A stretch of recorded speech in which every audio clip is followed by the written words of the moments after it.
Hi hello வணக்கம் friends. நான் உங்கள் இயற்கை விருந்து சேனல்லேருந்து வெங்கட் பேசுகிறேன். பார்ட் 1 வீடியோவில் வந்து நம்ம வந்து அந்த தென்னங்கன்னோட காவத்து பண்ண வீடியோ பார்த்தோம். இப்போ பார்ட் 2ல் வந்து தூதுவளை செடியும் கற்பூரவள்ளி செடியும் காவத்து பண்ணுறதை பார்க்கலாம். ஃபஸ்ட்டு முள்ளு செடின்னு சொல்லியிருந்தால பார்ட் 1ல், அது பேர் முள்ளு செடி இல்லை, தூதுவளை செடி. அது வந்து இந்த காவத்து பண்ணுறதை பார்ப்போம்.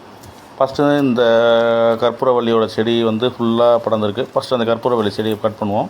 ஏன்னா அதுதான் முன்னாடி இருக்குது, தூதுவளை வந்து கொஞ்சம் பின்னாடி இருக்குது. தூதுவளையில் வந்து முள் வந்து கொக்கி முள் மாதிரி இருக்கும். அது பண்ணுறது மட்டும் கொஞ்சம் பார்த்து கவனமாக பொறுமையாக பண்ணணும். இந்த கற்பூரவள்ளி செடியை வந்து கட் பண்ணுறதை பார்க்கலாம்.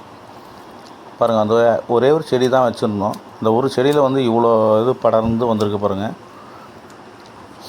ஒன்று ஒன்றா பார்த்து பொறுமையாக கட் பண்ணணும். தூதுவளையோட முள் வந்து ரொம்ப ஷார்ப்பாக இருக்கும். அவருங்க குத்திருச்சு கையில் எனக்கு.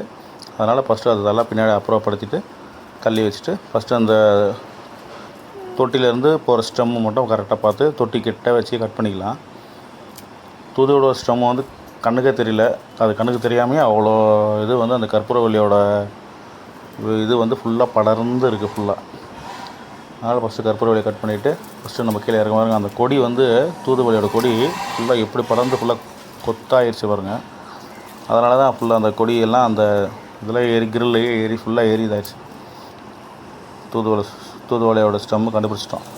இது பாருங்கள் எவ்வளோ நல்லா ஸ்ட்ராங்காக அந்த ஒரே ஒரு இது பாருங்கள். அந்த ரெண்டு பேர் தான், அந்த 2 இது தான் போயிருக்கு தூதுவளை. அவ்வளோ இந்த 2 இது போய் அவ்வளோ கொடி வந்து ஃபுல்லாக படர்ந்துருக்கு. அதை கட் பண்ணுவோம். எவ்வளோ ஸ்ட்ராங்காக இருக்குது பாருங்கள். அது கட் பண்ணவே முடியல, எவ்வளோ ஸ்ட்ராங்காக இருக்குது பாருங்கள். தூதுவளையோட கட் பண்ணியாச்சு. நம்ம அதை கட் பண்ண அந்த இதை மட்டும் ஃபுல்லாக கட் பண்ணி அதை மட்டும் இப்போ ஓரமாக வச்சுட்டு நம்ம இந்த தொட்டி இருக்கிறத மட்டும் தனியாக வச்சு நம்ம அடுத்தது பண்ணுவோம். அதை வந்து கட் பண்ண அந்த வேர்ஸை வந்து நம்ம அப்புறப்படுத்திடலாம். இது பாருங்கள், அந்த கட் பண்ணதுக்கப்புறம் அது பாருங்கள், அந்த மண் வந்து ஃபுல்லாக டைட்டாகிடுச்சு. அந்த மண் டைட்டாக இருந்து நம்ம அப்படியே இது பண்ணாலும் வேர் வந்து ஃப்ரீயாக இறங்காது. அதனால் அந்த சைடில் இருக்கிற மண் எல்லாத்தையுமே நல்லா அப்படியே தனியாக கொத்தி அந்த மண்ணை வந்து கொஞ்சம் லூஸ் பண்ணுறோம். லூஸ் பண்ணிவிட்டு அதுக்கு தண்ணி ஊற்றி திருப்பி நம்ம மண் ஃபுல் பண்ணால் தான் அடுத்த வேர் புது வேர் வந்து நல்லா களைச்சி அந்த கட் பண்ண அந்த காவத்து பண்ண ஸ்டெம்மில் இருந்து புதுசாக வந்து இலைங்கெல்லாம் வந்து வரத்துக்கு வாய்ப்பு அதிகமாக இருக்கும். அதனால் ஃபஸ்ட்டு அந்த மண்ணை மட்டும் நல்லா நம்ம லூஸ் பண்ணணும்.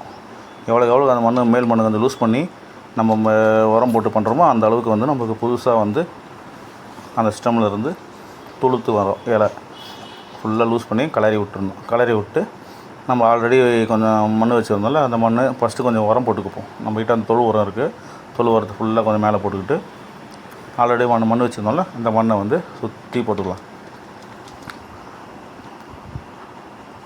சுற்றி போட்டு நல்லா சமமாக ஆக்கிடுறோம். சமமாக்கிட்டு மேலே ஃபுல்லாக தண்ணியை வந்து ஃபஸ்ட்டு எப்போவுமே எந்த செடி பண்ணாலுமே ஃபஸ்ட்டு செடி வந்து இது பண்ணும்போது அது உயிர் நீருன்னு ஃபஸ்ட்டு நம்ம கொடுக்கணும். மண் போட்டாலுமே இல்லை புதுசாக மாற்றி செடி வச்சாலுமே ஃபஸ்ட்டு தண்ணி வந்து ஊற்றணும். அதுதான் உயிர் நீர். தண்ணி எப்போவுமே அந்த வச்சோடனே ஃபஸ்ட்டு நிறைய தண்ணி ஊற்றிடணும்.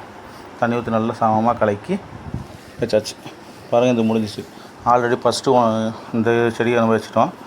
ஆல்ரெடி ஃபஸ்ட்டு வீட்டில் வச்சது தென்னங்கன்று பாருங்கள் எவ்வளோ சூப்பராக வந்து காவத்து பண்ணி வச்சுருக்கோம். இப்போ 2த்தையும் நம்ம வந்து வச்சிடுறோம். பாருங்கள், அது தென்னங்கன்று வந்து நல்லா ஹைட்டு வளர்ந்துருச்சு. அந்த ஓடு லைட்டாக இடிக்குது. அதனால் வந்து அதை கரெக்டாக வைக்க முடியல, லைட்டாக தடுக்குது. அதுக்கு என்ன பண்ணுறோம், நம்ம அதுக்கு முன்னாடி ஸ்டாண்டை ஊற்றிட்டு வச்சாச்சு. இப்போ எவ்வளோ அழகாக இருக்குது பாருங்கள் தென்னங்கன்று. இதுவும் இந்த வீடியோ பார்த்து ரொம்ப நன்றி. தேங்க்ஸ் ஃபார் வாட்சிங்.